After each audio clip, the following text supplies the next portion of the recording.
جنگ بندی میں لبنان کی شمولیت پر غلط فہمی کا تنازع کیا ہے؟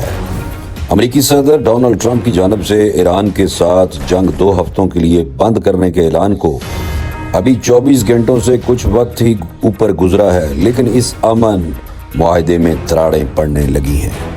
محاورے کی زبان میں کہا جائے تو ابھی معاہدے کی سیاہی بھی خشک نہیں ہوئی کہ یہ خدشات اور سوالات کا شکار ہوتا دکھائی دے رہا ہے، جسے امریکہ نے غلط فہمی قرار دیا۔ جب پاکستانی وزیر اعظم شہباز شریف نے ایکس پر پوسٹ کیا، اس میں یہ بات شامل تھی کہ لبنان سمیت ہر جگہ فوری طور پر جنگ بندی پر اتفاق کر لیا گیا ہے۔ ان کا کہنا تھا، مجھے یہ اعلان کرتے ہوئے خوشی ہے کہ ایران، امریکہ اور ان کے اتحادیوں نے ہر جگہ جنگ بندی پر اتفاق کر لیا ہے، بشمول لبنان۔ یہ جنگ بندی فوراً نافذ العمل ہوگی۔ شہباز شریف کی یہ پوسٹ پاکستانی وقت کے مطابق 8 اپریل کی صبح 4:50 پر شیئر کی گئی۔ اس پوسٹ سے تقریباً 1 گھنٹے پہلے امریکی صدر ڈونلڈ ٹرمپ نے اپنے social media platform Truth Social پر پیغام میں کہا تھا کہ پاکستان کے وزیر اعظم شہباز شریف اور فیلڈ مارشل عاصم منیر سے ہونے والی گفتگو کی بنیاد پر میں 2 ہفتوں کی مدت کے لیے ایران پر بمباری اور حملوں کو معطل کرتا ہوں۔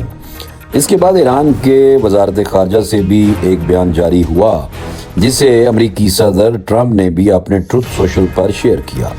اس بیان میں کہا گیا تھا کہ اگر ایران پر حملے روک دیے گئے تو ہماری طاقتور مسلح افواج بھی اپنی دفاعی کارروائیاں روک دے گی۔ لیکن ان اعلانات کے بعد بمشکل چند ہی گھنٹے گزرے ہوں گے جب اسرائیلی وزیر اعظم کے سرکاری ایکس ہینڈل سے ایک بیان جاری کیا گیا۔ اس میں کہا گیا تھا 2 ہفتے کی جنگ بندی میں لبنان شامل نہیں ہے۔ ٹرمپ کی ٹروتھ سوشل پر پوسٹ کے بعد پاکستانی وزیر اعظم شہباز شریف نے جب اس بات کا اعلان کیا کہ جنگ بندی معاہدے میں لبنان بھی شامل ہے، اس وقت امریکہ کی جانب سے اس کی تردید یا وضاحت نہیں کی گئی، بلکہ مذاکرات کے عمل کو مزید آگے بڑھانے کے لیے یہ اعلان بھی کر دیا گیا کہ امریکی نائب صدر جے ڈی وینس کے ہمراہ اسٹیو وٹکوف اور جیرڈ کشنر اسلام آباد مذاکرات میں امریکہ کی نمائندگی کریں گے۔ واضح رہے کہ ایران اور امریکہ کے درمیان مذاکرات پاکستان کے دارالحکومت اسلام آباد میں ہو رہے ہیں، اور اسی مناسبت سے وزیر اعظم شہباز شریف نے انہیں اسلام آباد مذاکرات کا نام دیا ہے۔ پھر ایران کی جانب سے پھر تصدیق کر دی گئی کہ وہ اسلام آباد مذاکرات میں شرکت کریں گے۔ بدھ کے روز ہی پاکستان کے وزیر اعظم شہباز شریف نے ایرانی صدر مسعود پزشکیان سے ٹیلی فون پر رابطہ کیا۔ وزیر اعظم آفس سے جاری ہونے والے اعلامیے کے مطابق دونوں رہنماؤں کی گفتگو تقریباً 45 منٹ سے زائد جاری رہی، جو خوشگوار اور دوستانہ تھی۔ صورتحال مثبت سمت میں بڑھتی دکھائی دیتی تھی، لیکن پھر گزشتہ دن ہی اسرائیل کی جانب سے لبنان کو بھاری بمباری کا نشانہ بنایا گیا۔ لبنان کی وزارت صحت کے مطابق گزشتہ روز ہونے والے اسرائیلی حملوں کے نتیجے میں 182 افراد کی جان گئی اور 800 سے زیادہ زخمی ہوئے۔ ایک اور بیان میں لبنانی سوشل ڈیفنس ایجنسی کے حوالے سے کہا گیا ہے کہ 254 افراد ہلاک اور 1165 زخمی ہوئے، اور ان اعداد و شمار کی تصدیق ادارے کی جانب سے بھی بی بی سی کو بھی دی گئی ہے۔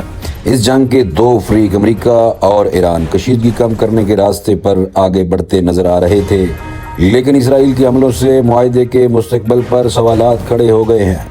ایران کے وزیر خارجہ عباس اراغچی نے کہا ہے کہ امریکہ کو جنگ بندی یا اسرائیل کے ذریعے جنگ میں سے ایک کا انتخاب کرنا ہوگا۔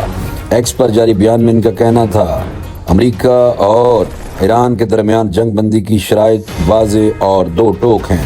امریکہ کو جنگ بندی یا اسرائیل کے ذریعے جنگ میں سے ایک کا انتخاب کرنا ہوگا۔ دونوں راستے ایک ساتھ اختیار نہیں کیے جا سکتے۔ ایرانی وزیر خارجہ نے کہا ہے کہ دنیا لبنان میں ہونے والی ہلاکتوں کو دیکھ رہی ہے۔ اب فیصلہ امریکہ کے ہاتھ میں ہے، اور عالمی برادری یہ دیکھ رہی ہے کہ آیا وہ اپنی ذمہ داریوں پر عمل کرتا ہے یا نہیں۔ اسرائیلی وزیر اعظم بنیامین نیتن یاہو کی جانب سے بھی بیان آیا، جس میں کہا گیا اگر ضرورت پڑی تو اسرائیل ایران کے خلاف تنازع دوبارہ شروع کرنے کے لیے تیار ہے۔ ان کے الفاظ تھے، ہماری انگلی اب بھی بندوق کے ٹریگر پر ہے۔